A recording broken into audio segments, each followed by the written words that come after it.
Queensland teens who attended an out-of-control party south of Brisbane spent yesterday cleaning up the aftermath.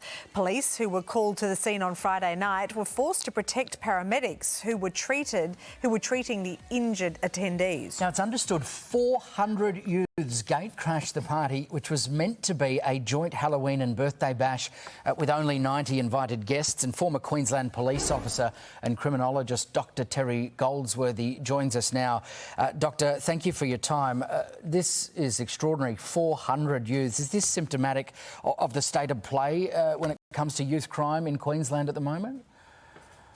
Yeah, look, I think it is. I mean, and it's not just Queensland. We're seeing issues in regards to youth crime. We've had a look at some data, and it appears to be a Australia-wide issue going on in terms of the youth crime rising in severity and repeat offending. So what you saw on the weekend with the 400 people misbehaving is just a lack of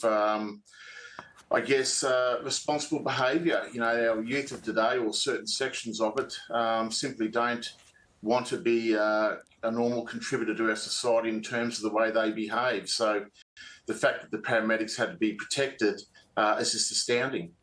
Any parent watching this is just horrified, thinking of that they've agreed to what they think is a controlled birthday party. Have you got any advice for parents who don't want to stop their teens from having a good time and having all those rites of passage, but see this and just see a horror show? Yeah, look, in Queensland there's a program you can use called Party Safe, where you can register the party and have the police aware of it. But as we've seen, you know, you can have the police there and it's still uncontrollable. I mean, and what we're doing with that is we're diverting police resources from fighting crime. So once you have these kind of parties, you're just going to put it on social media. It's realistically an open invitation for troublemakers to turn up. It really is problematic. So, you know, some of the responsibility has to get sheeted back to the adults involved as to what precautions did they take to ensure this wouldn't occur. And look, I mean, you know, we've got real problems with our children in society at the moment, and there's a big push on to raise the age of criminal responsibility to the age of 14.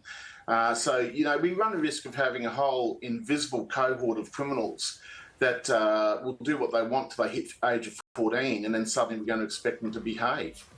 Terry, you're a former Queensland police officer. How has the problem of youth crime there changed since you left the force?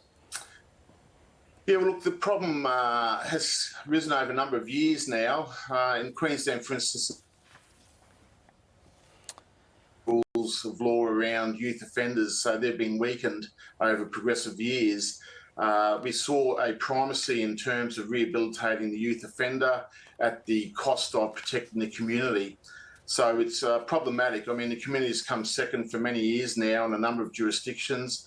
Victoria, New South Wales, we've got issues in terms of youth crime. You know, we've just decriminalised hardcore drugs in Queensland, heroin, cocaine, methamphetamine.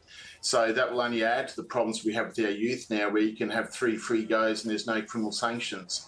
So we have a lot of problems coming our way as a society that if we don't get our governments in order and actually get on top of this, we have some serious issues in 3 or 4 years. OK, so the issue of a solution is a massive question. If we can narrow it down a little bit, what do you see is one thing that could happen right now to work towards a solution? Well, look, it could be giving parents the skills to parent. I mean, we've just rolled out some programs in Queensland here to help parents with parenting. I mean, you know, this starts at home. I mean, this is where you have parents not enforcing appropriate behaviour, etc., not knowing how to deal with children who may be problematic. So we need to have systems in place to assist parents in that situation. You know, the causes of youth crime are multifactorial, they're quite complex.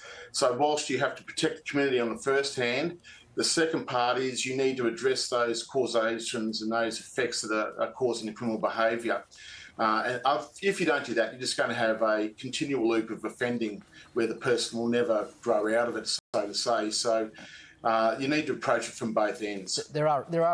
You're right, Terry. There are a lot of good parents in Queensland as well, though, who feel that they are doing all they can and they are being let down by the judicial system. So it's a very complex problem. Great to get your thoughts this morning, Terry. Thank you. I think we've lost Terry there, but thanks, Terry. There is much more ahead.